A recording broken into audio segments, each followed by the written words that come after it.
আসসালামু আলাইকুম সুপ্রিয় শিক্ষার্থীরা, আজকে আমরা আপনাদের মাঝে উপস্থিত হয়েছি আরও একটি নতুন ক্লাস নিয়ে। এই ক্লাসে আমরা আপনাদেরকে আরও একটি নতুন সৃজনশীল অঙ্ক দেখাবো। এই সৃজনশীল অঙ্কের জন্য আমাদের দরকার আরও নতুন কিছু লেনদেন এবং নতুন কিছু অঙ্ক। তাহলে আমরা দেখি আমাদের বোর্ডে কিছু নতুন লেনদেন দেওয়া আছে এবং এই লেনদেনের ভিত্তিতে আমাদের তিনটি অঙ্কের সমাধান করতে হবে, অর্থাৎ এই লেনদেনের ভিত্তিতে আমাদের একটা সৃজনশীল অঙ্কের সমাধান করতে হবে। তাহলে আমরা দেখি আমাদের বোর্ডে কী কী লেনদেন দেওয়া আছে, কী কী লেনদেন দেওয়া আছে। ষষ্ঠ অধ্যায় 14তম ক্লাস, ষষ্ঠ অধ্যায় 14তম ক্লাস, সৃজনশীল নাম্বার 8। ষষ্ঠ অধ্যায় 14তম ক্লাস, সৃজনশীল নাম্বার 8। বরিশালের জোনাকি বস্ত্রালয়ের মালিক জনাব নাহার, বরিশালের জোনাকি বস্ত্রালয়ের মালিক জনাব নাহার 2015 সালের 1 মার্চ বা 1 মার্চ নগদ 3 লক্ষ টাকা এবং 2 লক্ষ টাকা ঋণ নিয়ে ব্যবসা শুরু করেন। নগদ 3 লক্ষ টাকা এবং 2 লক্ষ টাকা ঋণ নিয়ে ব্যবসা শুরু করেন। তার পরবর্তী লেনদেনগুলো কী কী আছে দেখি। পরবর্তী লেনদেন আছে মার্চ 8 তারিখ রকি ফ্যাশন থেকে 1 লক্ষ টাকার কাপড় ক্রয় করে। রকি ফ্যাশন থেকে 1 লক্ষ টাকার কাপড় ক্রয় করে। চালান নাম্বার কত আছে? 78। চালান নাম্বার 78। বহন খরচ কত আছে? 500 টাকা। বহন খরচ 500 টাকা। এরপর কি আছে? এরপর আছে মার্চ 12 বেবি ফ্যাশন থেকে 5% বাড়টায় 1,50,000 টাকার কাপড় ক্রয়। বেবি ফ্যাশন থেকে 5% বাড়টায় 1,50,000 টাকার কাপড় ক্রয়। এরপরে কি আছে? এরপরে আছে মার্চ 17 তৃষা ট্রেডার্সের নিকট 10% বাড়টায় 80,000 টাকার কাপড় বিক্রয়। তৃষা ট্রেডার্সের নিকট 10% বাড়টায় 80,000 টাকার কাপড় বিক্রয়। চালান নাম্বার 108। চালান নাম্বার কত? 108। এরপর কি আছে? এরপর আছে মার্চ 23 রনি ট্রেডার্সের নিকট প্রতি কেজি 42 টাকা দরে 1 কুইন্টাল চাল বিক্রয়। রনি ট্রেডার্সের নিকট প্রতি কেজি 42 টাকা দরে 1 কুইন্টাল চাল বিক্রয়। চালান নাম্বার কত? 110। চালান নাম্বার 110। এই হচ্ছে আমাদের আজকের লেনদেন। এই হচ্ছে কি আমাদের আজকের লেনদেন। এই লেনদেনের ভিত্তিতে আমাদেরকে 3টা অঙ্ক সমাধান করতে হবে। এই লেনদেনের ভিত্তিতে আমাদের 3টা অঙ্ক সমাধান করতে হবে। তাহলে অঙ্ক 3টা কি কি একটু দেখি। অঙ্ক 3টা হচ্ছে ক নাম্বার, জনাব নাহারের প্রারম্ভিক নগদ তহবিল নির্ণয় করো। জনাব নাহারের প্রারম্ভিক নগদ তহবিল নির্ণয় করো। খ নাম্বার আছে উপযুক্ত লেনদেনের আলোকে ক্রয় জাবেদা প্রস্তুত করো। উপযুক্ত লেনদেনের আলোকে ক্রয় জাবেদা প্রস্তুত করো। এরপর গ নাম্বারে কি আছে? উপযুক্ত লেনদেনের ভিত্তিতে বিক্রয় জাবেদা প্রস্তুত করো। উপযুক্ত লেনদেনের ভিত্তিতে বিক্রয় জাবেদা প্রস্তুত করো। এই হচ্ছে আমাদের আজকে সৃজনশীল নাম্বার 8-এর লেনদেনগুলো এবং এই লেনদেনগুলো দ্বারা আমাদের এই 3টা অঙ্কের কি সমাধান করতে হবে। তাহলে আমরা দেখি এই সমাধানগুলো কিভাবে করা যায়। সৃজনশীল 8 নম্বর অঙ্কের সমাধানগুলো এখন আমরা দেখব কি সৃজনশীল 8 নম্বর অঙ্কের সমাধানগুলো। তাহলে সমাধান কতে কি আছে? সমাধান কতে আমাদের প্রশ্ন ছিল কি, জনাব নাহারের প্রারম্ভিক নগদ তহবিলের পরিমাণ নির্ণয় করো। জনাব নাহারের প্রারম্ভিক নগদ তহবিলের পরিমাণ নির্ণয় করো। তাহলে আমাদের প্রথম লেনদেনটা কি ছিল? প্রথম লেনদেনটা ছিল জনাব নাহার জনাব নাহার কত তারিখে? জনাব নাহার 2015 সালের 1 মার্চ নগদ 3 লক্ষ টাকা এবং 2 লক্ষ টাকা ঋণ নিয়ে ব্যবসা শুরু করে। জনাব নাহার 2015 সালের 1 মার্চ নগদ 3 লক্ষ টাকা এবং 2 লক্ষ টাকা ঋণ নিয়ে ব্যবসা শুরু করেন। তাহলে আমার নগদ তহবিল কত হবে? নগদ তহবিল প্রথমে তো নগদ আছেই 3 লক্ষ টাকা। এরপর যদি ঋণ নিলে সেটাও আমার কি নগদ তহবিলের সাথে অন্তর্ভুক্ত হবে। কেন হবে? আমরা যদি ঋণ নিই জাবেদাটা কি হয়? এর জাবেদা হয় নগদান হিসাব ডেবিট এবং কি ঋণ হিসাব ক্রেডিট। নগদান হিসাব ডেবিট এবং ঋণ হিসাব ক্রেডিট। যদি ঋণটা ব্যাংকের মাধ্যমে নিত তাহলে কি আমাদের এখানে ব্যাংক হিসাব ডেবিট এবং ব্যাংক ঋণ হিসাব ক্রেডিট আসতো। কিন্তু যেহেতু আমাদের ব্যাংকের মাধ্যমে ঋণ নেয় না, তার মানে কি নগদ টাকা ঋণ নিছে। তো নগদ টাকা ঋণ নিলে কি আমার নগদান বৃদ্ধি পাইছে। তাহলে যদি নগদান বৃদ্ধি পায় তাহলে আমার তো আগের তো নগদ 3 লক্ষ টাকা ছিলই, তাহলে আরও কি ঋণের 2 লক্ষ টাকাও যোগ হয়েছে। তাহলে কত হবে? নগদান হিসাবে আসবে 3 লক্ষ টাকা এবং কি ঋণ হিসাবে আসবে 3 লক্ষ টাকা 2 লক্ষ টাকা। ঋণ হিসাবে আসবে কি 2 লক্ষ টাকা। তাহলে নগদান হিসাব কত আছে? 3 লক্ষ টাকা। ঋণ হিসাব কত আছে? 2 লক্ষ টাকা। টোটাল কত হবে? 5 লক্ষ টাকা।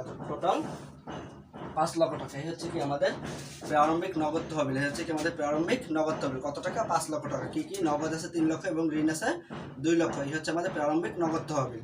এরপরে আমাদের এটা হচ্ছে আমাদের কি সৃজনশীল 8-এর ক নম্বর অঙ্কের সমাধান। সৃজনশীল 8-এর ক নম্বর অঙ্কের সমাধান। এখন আমরা দেখব সৃজনশীল 8-এর খ নম্বর অঙ্কের সমাধান। আমাদের খ নম্বর অঙ্কে কি বলা ছিল? খ নম্বর অঙ্কে বলা ছিল উপযুক্ত লেনদেনের আলোকে ক্রয় জাবেদা প্রস্তুত করো। উপযুক্ত লেনদেনের আলোকে কি ক্রয় জাবেদা প্রস্তুত করো। তাহলে আমরা দেখি ক্রয় জাবেদা কিভাবে করতে হয়।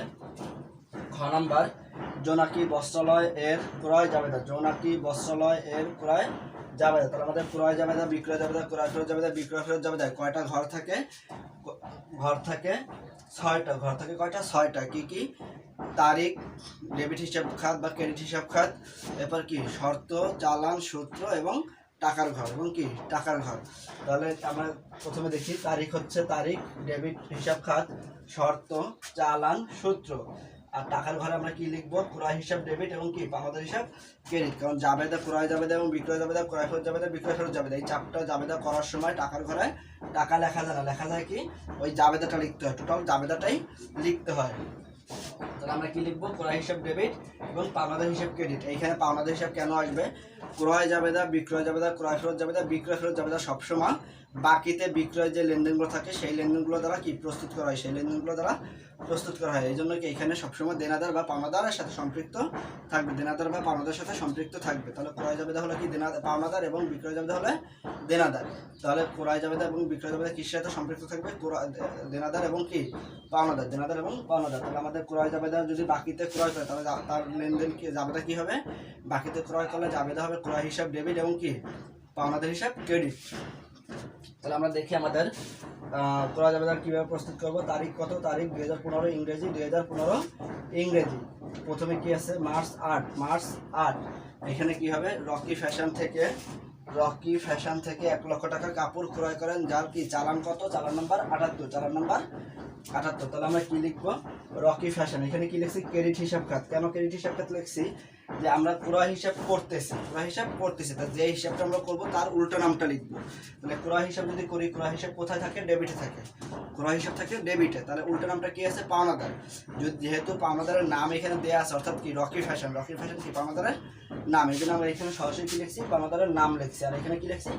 ক্রেডিট হিসাব খাত, অর্থাৎ ক্রয় জাবেদা আমরা করতেছি যেহেতু এর ক্রেডিটে কি কি আছে আমরা সেই হিসাবগুলোর নামে এখানে লিখবো, অর্থাৎ যে হিসাবগুলো আমরা করব তার অপোজিট হিসাবের নামটা লিখবো। তাহলে আমরা করতেছি কোন হিসাব? ক্রয় হিসাব। এরপর তাহলে আমরা নাম লিখবো তার অপোজিট। ক্রয় যদি ডেবিট থাকে তাহলে ক্রেডিট হিসাব খাত, বিক্রয় যদি ক্রেডিট থাকে তাহলে ডেবিট হিসাব খাত, মানে যেটা হিসাব করবো তার উল্টা যেটা থাকবে সেই হিসাব খাতের নামটা আমরা লিখবো। তাহলে কি আছে? রকি ফ্যাশন, রকি ফ্যাশন 78, চালান নম্বর কত? 78। এখানে আছে 1,05,000 টাকা। কেন 1,05,000 টাকা আছে? কারণ 1 লক্ষ টাকার আমি কাপড় কিনছি এবং কি বহন খরচ দিছি কত? 500 টাকা। বহন খরচ দিছি 500 টাকা। তাহলে আমরা ক্রয়ের সাথে আনুষঙ্গিক সব কিছুই কি যোগ বিয়োগ করতে হয়। যদি বারটা থাকতো বাদ দিতাম, ক্রয় বহন খরচ যোগ করবো, প্যাকিং খরচ থাকলে যোগ করতাম ইত্যাদি। অর্থাৎ যা থাকবে কি আমরা ক্রয়ের সাথে যা থাকবে তাই আমরা যোগ বিয়োগ করে একবার সরাসরি টাকাটা এখানে বসাবো, সরাসরি টাকাটা এখানে বসাবো। এরপর কি আছে? এরপরে আছে মার্চ 12 তারিখ, মার্চ 12 তারিখ বেবি ফ্যাশন থেকে 1,50,000 টাকার কাপড় ক্রয়, চালান নাম্বার কত? 102 এবং এর কোনো কি বহন খরচ বা প্যাকিং খরচ কোনো কিছুই নাই। তাহলে আমরা সরাসরি করি।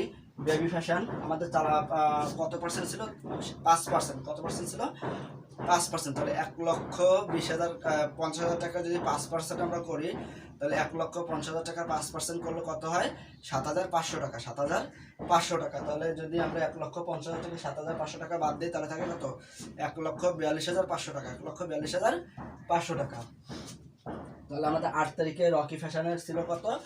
রকি ফ্যাশনের ছিল 1,05,000 টাকা এবং বেবি ফ্যাশনের ছিল কত? বেবি ফ্যাশনের ছিল 1,42,500 টাকা। তাহলে আমাদের যদি দুইটা আমরা যোগ করি তাহলে কত হবে?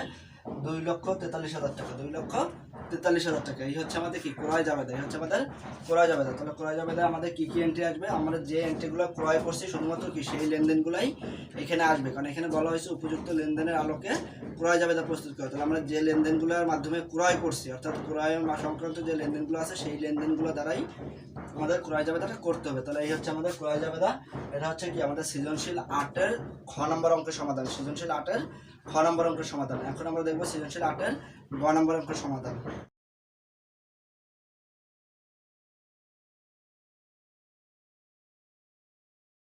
এখন আমরা দেখবো আমাদের সৃজনশীল 8-এর গ নম্বর অঙ্কে। সৃজনশীল 8-এর গ নম্বর অঙ্কে কি বলা ছিল? সৃজনশীল 8-এর গ নম্বর অঙ্কে বলা ছিল উপযুক্ত লেনদেনের ভিত্তিতে বিক্রয় জাবেদা প্রস্তুত করো, উপযুক্ত লেনদেনের ভিত্তিতে বিক্রয় জাবেদা প্রস্তুত করো। এই হচ্ছে আমাদের গ নম্বর অঙ্কের গ নম্বর অঙ্ক। তাহলে আমরা বিক্রয় জাবেদা কি কি লেনদেন দ্বারা প্রস্তুত করব? যে লেনদেনগুলো বিক্রয়ের সাথে সম্পৃক্ত, যে লেনদেনগুলো বিক্রয়ের সাথে সম্পৃক্ত সেই সব লেনদেন দ্বারাই কি আমরা বিক্রয় জাবেদা প্রস্তুত করব। তাহলে ক্রয় জাবেদার মতো বিক্রয় জাবেদা একই ছক, শুধুমাত্র আমরা ক্রয় জাবেদা লিখছিলাম কি ক্রেডিট হিসাব খাত, কিন্তু বিক্রয় জাবেদায় কি লিখবো, বিক্রয় জাবেদায় লিখবো ডেবিট হিসাব খাত। কারণ কি, আমার কারণ হচ্ছে ক্রয় যেমন ডেবিটে থাকে বিক্রয় ঠিক তেমনি ক্রেডিটে থাকে। তাহলে আমরা কি করি, আমরা যে হিসাবটা করি তার অপোজিট নামটা বা উল্টো নামটা লিখি। তাহলে বিক্রয় যদি ক্রেডিটে থাকে তাহলে আমরা লিখবো কি ডেবিট হিসাব খাত, লিখবো কি ডেবিট হিসাব খাত। এবং ডেবিট হিসাব খাতের যে ডেবিট এন্ট্রিগুলো আছে সেই এন্ট্রিগুলো আমরা এখানে লিখবো। যেমন আমরা ক্রয়ের সময় লিখছিলাম কি ক্রয় ডেবিট